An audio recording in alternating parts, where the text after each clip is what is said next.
ਵਾਹਿਗੁਰੂ ਜੀ ਕਾ ਖਾਲਸਾ ਵਾਹਿਗੁਰੂ ਜੀ ਕੀ ਫਤਿਹ। ਮੈਂ ਕੁਲਦੀਪ ਦਲੇਰ ਆਪ ਸਾਰਿਆਂ ਦਾ ਦਲੇਰ ਪੋਸਟ 24/7 ਅਤੇ ਪ੍ਰੀਤ ਟੀਵੀ ਕੁਰਾਲੀ ਦਾ ਸਵਾਗਤ ਕਰਦਾ ਹਾਂ। ਅੱਜ ਆਪਾਂ ਪਹੁੰਚੇ ਹਾਂ ਜੀ ਸ੍ਰੀ ਚਮਕੌਰ ਸਾਹਿਬ ਸ਼ਹੀਦਾਂ ਦੀ ਧਰਤੀ 'ਤੇ, ਜਿਸ ਬਾਰੇ ਬਹੁਤ ਵਿਦਵਾਨ ਅੱਲਾ ਯਾਰ ਖਾਂ ਜੋਗੀ ਨੇ बड़ा सोहना कथन किया कि हिंद में एक ही स्थान है यात्रा के लिए, कटाए बाप ने बेटे जहाँ खुदा के लिए। ये पाक स्थान ते पहुँचे हैं। सो अज का जो दिहाड़ा है, दिन है, अज भाई साहब भाई जीवन सिंह जी रंगरेटा जो कि इत्थे शहीद होए हैं, आखिरी शहीद श्री चमकौर साहब दे होए हैं, तो उत्थे उन्हां दे जन्मदिन ते आपां पहुँचे हैं। तो इस स्थान ते उन्हां दा जो प्रबंध है वो बाबा जी पास है। आओ इतिहास बारे उन्होंने नाल आपां गलबात करिए कि की इतिहास है। चलो जी खालसा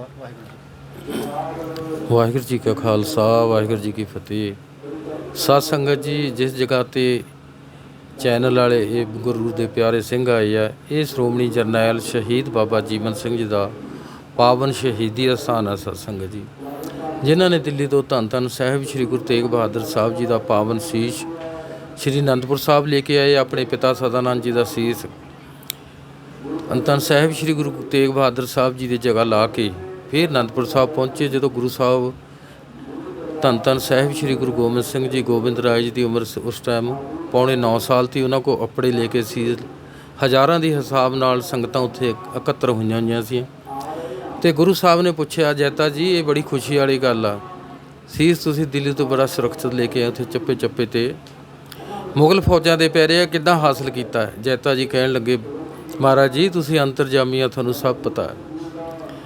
तो गुरु साहब कहण लगे, जैता जी ये सारियां संगतां कई रोज़ तो इकट्ठियां होईयां वी, ये सारियां संगतां नूं बड़े विस्तार नाल दसो।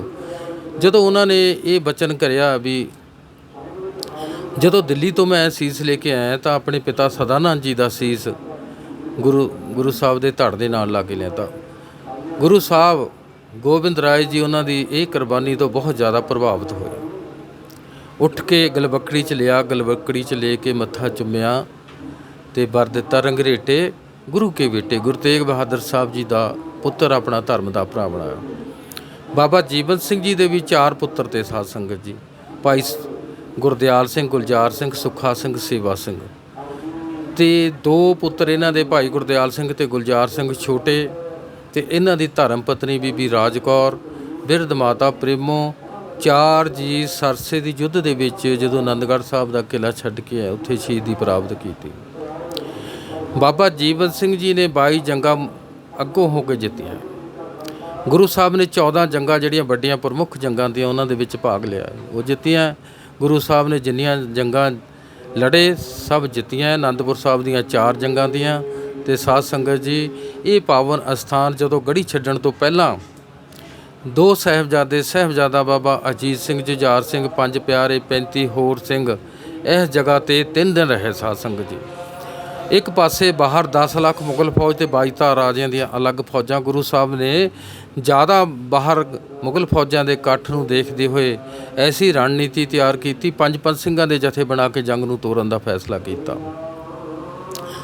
साध संगत जी, जदों 2 गुरु साहब दे बड़ा साहिबजादा बाबा अजीत सिंह जी, छोटा साहिबजादा बाबा जुझार सिंह जी, गुरु साहब दे 3 प्यारे भाई हिम्मत सिंह, मोकम सिंह, भाई साहब सिंह जी जदों शहादत का जाम पई गए तो गुरु साहब ने ਸਿੰਘਾਂ ਨੂੰ ਬੇਨਤੀ ਕੀਤੀ, ਮੈਂ ਖਾਲਸੇ ਤੋਂ ਆਗਿਆ ਮੰਗਦਾ, ਮੈਂ ਵੀ ਆਪਣਾ ਕਤਰਾ ਕਤਰਾ ਲਹੂ ਦਾ ਜਿਹੜਾ ਇਹ ਚਮਕੌਰ ਦੀ ਗੜੀ ਦੇ ਵਿੱਚ ਲਾ ਕੇ ਜਾਵਾਂ, ਮੈਂ ਵੀ ਬਾਕੀ ਸਿੰਘਾਂ ਦੀ ਤਰ੍ਹਾਂ ਸ਼ਹੀਦੀ ਪਾਵਾਂ।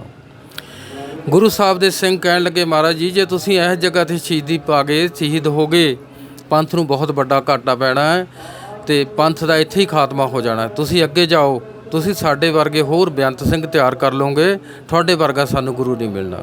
ਇਹ ਗੱਲ ਗੁਰੂ ਸਾਹਿਬ ਮੰਨਣ ਨੂੰ ਤਿਆਰ ਨਹੀਂ। ਜਦੋਂ ਕਾਫੀ ਟਾਈਮ ਵਿਚਾਰ ਹੁੰਦੀ ਰਹੀ, ਨਾ ਗੁਰੂ ਸਾਹਿਬ ਮੰਨਦੇ, ਤਾਂ ਸਾਧ ਸੰਗਤ ਜੀ ਗੁਰੂ ਸਾਹਿਬ ਦੇ ਸਿੰਘਾਂ ਨੇ, ਜਿਨ੍ਹਾਂ 'ਚੋਂ ਪ੍ਰਮੁੱਖ ਜਰਨੈਲ, ਸ਼੍ਰੋਮਣੀ ਜਰਨੈਲ ਸ਼ਹੀਦ ਬਾਬਾ ਜੀਵਨ ਸਿੰਘ, ਭਾਈ ਦਇਆ ਸਿੰਘ, ਧਰਮ ਸਿੰਘ, ਭਾਈ ਮਾਨ ਸਿੰਘ, ਆਪਣੇ 'ਚੋਂ 5 ਸਿੰਘ ਤਿਆਰ ਕਰਕੇ ਗੁਰੂ ਸਾਹਿਬ ਨੂੰ ਬੇਨਤੀ ਵੀ ਕੀਤੀ, ਹੁਕਮ ਵੀ ਕੀਤਾ, ਮਹਾਰਾਜ ਜੀ ਚਾਹੇ ਮੰਨੋ ਖਾਲਸੇ ਦਾ ਹੁਕਮ, ਚਾਹੇ ਮੰਨੋ ਬੇਨਤੀ, ਐਸੇ ਟਾਈਮ ਗੜੀ ਛੱਡ ਕੇ ਅੱਗੇ ਜਾਓ, ਅਸੀਂ ਮੋਰਚਾ ਸਾਂਭਾਂਗੇ, ਅਸੀਂ ਸ਼ਹੀਦੀਆਂ ਪਾਵਾਂਗੇ, ਪਿੱਠ ਦਿਖਾ ਕੇ ਨਹੀਂ ਭੱਜਦੇ।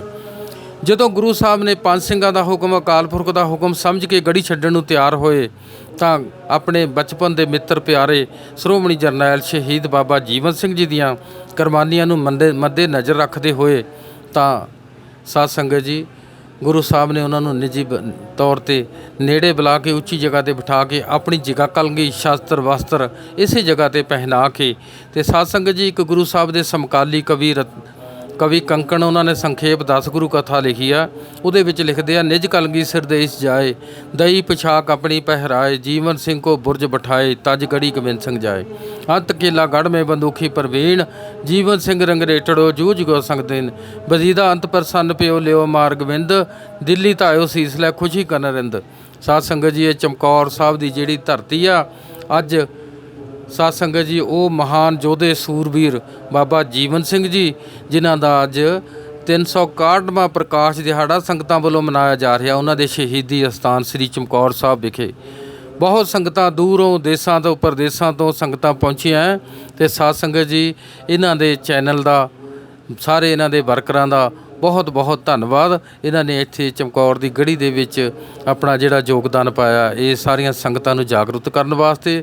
ਸਾਧ ਸੰਗਤ ਜੀ ਇੱਕ ਮੁਸਲਮਾਨ ਰਾਈਟਰ ਹੋਇਆ ਅੱਲਾ ਜਾਰ ਖਾਂ ਜੋਗੀ, ਉਹ ਲਿਖਦੇ ਆ, ਬੇਟਾ तुम हो पंथ के बेड़े के खवैया, सर भेंट करो ताकि चले पंथ की नैया, पहले पिता कटाया अब बेटे कटाऊँगा, नानक का बाग खूने जिगर से खिलाऊँगा। घर हिंद में तीर्थ है यात्रा के लिए, जहाँ बाप ने बेटे कटाए खुदा के लिए। धरती जिहड़ी पूरे वर्ल्ड दे विच किते एडी वड्डी मिसाल नहीं मिलती। एक पासे लखां ही मुगल फौज ते 22 राजियां दीयां फौजां, ते एक पासे सिर्फ भुखे प्यासे गुरु साहब समੇਤ 44 ਸਿੰਘ, ਜਿਨ੍ਹਾਂ ਵਿੱਚੋਂ 40 ਸਿੰਘਾਂ ਦੀ ਸ਼ਹਾਦਤ ਹੋਈ। ਤੇ ਗੁਰੂ ਸਾਹਿਬ ਧੰਨ ਧੰਨ ਸਾਹਿਬ ਸ੍ਰੀ ਗੁਰੂ ਗੋਬਿੰਦ ਸਿੰਘ ਜੀ ਮਹਾਰਾਜ ਜੀ ਤੇ ਭਾਈ ਦਇਆ ਸਿੰਘ, ਧਰਮ ਸਿੰਘ, ਭਾਈ ਮਾਨ ਸਿੰਘ ਜੀ, ਇਹ ਸਿੰਘਾਂ ਨੂੰ ਲੈ ਕੇ ਗੁਰੂ ਸਾਹਿਬ ਇੱਥੋਂ ਮਾਛੀਵਾੜੇ ਦੇ ਜੰਗਲਾਂ ਨੂੰ ਗਏ। ਤੇ ਜਾਂਦੇ ਹੋਏ ਰਸਤੇ ਵਿੱਚ ਪਿੰਡ ਰਾਏਪੁਰ ਆਉਂਦਾ ਸਾਧ ਸੰਗਤ ਜੀ, ਉਸ ਜਗ੍ਹਾ ਦੀ ਬਹੁਤ ਭਜਨੀਕ ਬੀਬੀ ਸ਼ਰਨ ਕੌਰ ਅਨੰਦਪੁਰ ਸਾਹਿਬ ਜਾ ਕੇ ਸੇਵਾ ਮੰਗਦੀ ਤੀ। ਗੁਰੂ ਸਾਹਿਬ ਨੇ ਉਹਨੂੰ ਸੇਵਾ ਲਾਈ, ਕਿਹਾ, ਬੀਬੀ ਚਮਕੌਰ ਦੇ ਮੈਦਾਨੇ ਜੰਗ ਦੇ ਵਿੱਚ ਜਾ, 2 ਮੇਰੇ ਲਾਲ 3 ਪਿਆਰੇ, 35 ਸਿੰਘ ਸ਼ਹੀਦ ਹੋਏ ਪਏ ਆ, ਉਹਨਾਂ ਦੇ ਸਰੀਰਾਂ ਦਾ ਦਾਹ ਸੰਸਕਾਰ ਕਰਨਾ ਹੈ। ਇੱਕ ਮੇਰਾ ਬਹੁਤ ਪਿਆਰਾ ਸਿੰਘ, ਅਸੀਂ ਉਹਨਾਂ ਦੀ ਯਾਦ ਰੱਖਣੀ ਚਾਹੁੰਦੇ ਹਾਂ, ਜਿੱਥੇ ਉਹਨਾਂ ਦਾ ਸਰੀਰ ਹੋਇਆ ਉੱਥੇ ਸੰਸਕਾਰ ਕਰਨੀ। ਗੁਰੂ ਸਾਹਿਬ ਦੀ ਕਿਰਪਾ ਦੇ ਨਾਲ, ਗੁਰੂ ਸਾਹਿਬ ਦੇ ਹੁਕਮ ਦੇ ਨਾਲ ਜਿਸ ਜਗ੍ਹਾ 'ਤੇ ਸ਼ਹੀਦੀ ਬੁਰਜ 'ਤੇ ਸਾਰੀਆਂ ਸੰਗਤਾਂ ਇਕੱਤਰ ਹੋਈਆਂ। ਇਸ ਜਗ੍ਹਾ 'ਤੇ ਬਾਬਾ ਜੀਵਨ ਸਿੰਘ ਜੀ ਦਾ ਕੱਲਿਆਂ ਦਾ ਧੜ ਦਾ ਸੰਸਕਾਰ ਹੋਇਆ। ਸੀਸ ਕੱਟ ਕੇ ਜਗ੍ਹਾ ਕਲਗੀ ਦੇ ਪਛਾਕੇ ਦੇ ਭੁਲੇਖੇ ਦੇ ਨਾਲ ਗੁਰੂ ਸਾਹਿਬ ਦਾ ਸੀਸ ਸਮਝ ਕੇ ਦਿੱਲੀ ਔਰੰਗਜ਼ੇਬ ਨੂੰ ਦਿਖਾਉਣ ਵਾਸਤੇ ਦਿੱਲੀ ਲੈ ਗਏ। ਅਤੇ ਸਾਧ ਸੰਗਤ ਜੀ ਗੁਰੂ ਸਾਹਿਬ ਦਾ ਹੁਕਮ ਤਾਂ ਜਿਹੜੀਆਂ ਸੰਗਤਾਂ ਚਮਕੌਰ ਸਾਹਿਬ ਦੇ ਦਰਸ਼ਨਾਂ ਨੂੰ ਆਉਂਦੀਆਂ, ਜਦ ਤੱਕ ਇਸ ਅਸਥਾਨ ਦੇ ਦਰਸ਼ਨ ਨਹੀਂ ਕਰਦੀਆਂ ਤਾਂ ਉਹਨਾਂ ਦੀ ਯਾਤਰਾ ਸਫਲ ਨਹੀਂ ਹੁੰਦੀ। ਅਤੇ ਸਾਧ ਸੰਗਤ ਸਾਰੀਆਂ ਸੰਗਤਾਂ ਦਾ ਧੰਨਵਾਦ। ਆਈਆਂ ਜਿਹੜੀਆਂ ਸੰਗਤਾਂ ਇਸ ਬਾਬਾ ਜੀਵਨ ਸਿੰਘ ਜੀ ਦੇ ਅਸਥਾਨ 'ਤੇ ਜਨਮ ਦਿਹਾੜਾ ਮਨਾਉਣ ਵਾਸਤੇ, ਸਾਰੀਆਂ ਦਾ ਸੰਗਤਾਂ ਦਾ ਬਹੁਤ ਬਹੁਤ ਧੰਨਵਾਦ। ਅਤੇ ਮੇਰੇ ਵੀਰ ਆ ਛੋਟੇ, ਜਿਨ੍ਹਾਂ ਨੇ ਬਹੁਤ ਵੱਡਾ ਉਪਰਾਲਾ ਕੀਤਾ ਚੈਨਲ ਦਾ, ਇਹਨਾਂ ਦੇ ਅਤੇ ਇਹਨਾਂ ਦਾ ਪਿਆਰਿਆਂ ਦਾ ਬਹੁਤ ਧੰਨਵਾਦ। ਵਾਹਿਗੁਰੂ ਜੀ ਕਾ ਖਾਲਸਾ, ਵਾਹਿਗੁਰੂ ਜੀ ਕੀ ਫਤਿਹ। ਸੋ ਇਹ ਸਨ ਸ਼੍ਰੀਮਾਨ ਬਾਬਾ ਧਰਮ ਸਿੰਘ ਜੀ, ਜੋ ਕਿ ਇਸ ਸਥਾਨ 'ਤੇ ਪ੍ਰਮੁੱਖ ਸੇਵਾਦਾਰ ਹਨ, ਜੋ ਕਿ ਆਪ ਜੀ ਨੂੰ ਇਤਿਹਾਸ ਬਾਰੇ ਜਾਣਕਾਰੀ ਦੇ ਰਹੇ ਸਨ। ਮੈਂ ਕੁਲਦੀਪ ਦਲੇਰ ਆਪ ਸਾਰੇ ਦਰਸ਼ਕਾਂ ਦਾ, ਜੋ ਵੀ ਇਸ ਚੈਨਲ ਨੂੰ ਦੇਖ ਰਹੇ ਹਨ, ਉਹਨਾਂ ਦਾ ਤਹਿ ਦਿਲੋਂ ਧੰਨਵਾਦ ਹਾਂ। ਸਭ ਤੋਂ ਵੱਧ ਧੰਨਵਾਦ ਭਾਈ ਸਾਹਿਬ ਭਾਈ ਇੰਦਰਜੀਤ ਸਿੰਘ ਜੀ, ਜੋ ਕਿ ਕੈਮਰਾਮੈਨ, ਬਹੁਤ ਬਹੁਤ ਧੰਨਵਾਦ। ਵਾਹਿਗੁਰੂ ਜੀ ਕਾ ਖਾਲਸਾ, ਵਾਹਿਗੁਰੂ ਜੀ ਕੀ ਫਤਿਹ।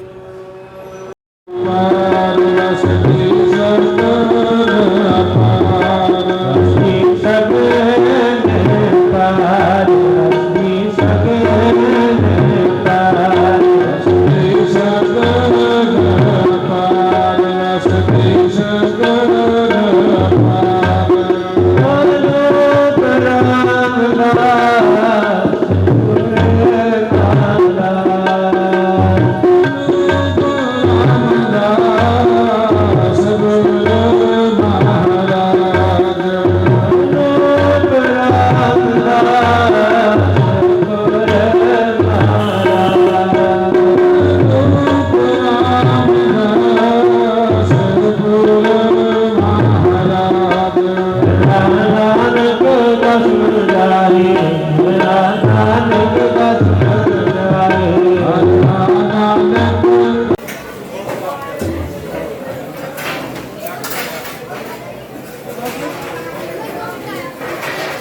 ਹੱਥ ਜੋੜ ਫਤਿਹ ਨੂੰ ਬੁਲਾਈਏ ਸੰਗ ਤੇ ਬੰਨੇ ਬਾਜਾਂ ਵਾਲੇ ਦੀ ਹੱਥ ਜੋੜ ਫਤਿਹ ਨੂੰ ਬੁਲਾਈਏ ਸੰਗ ਤੇ ਬੰਨੇ ਬਾਜਾਂ ਵਾਲੇ ਦੀ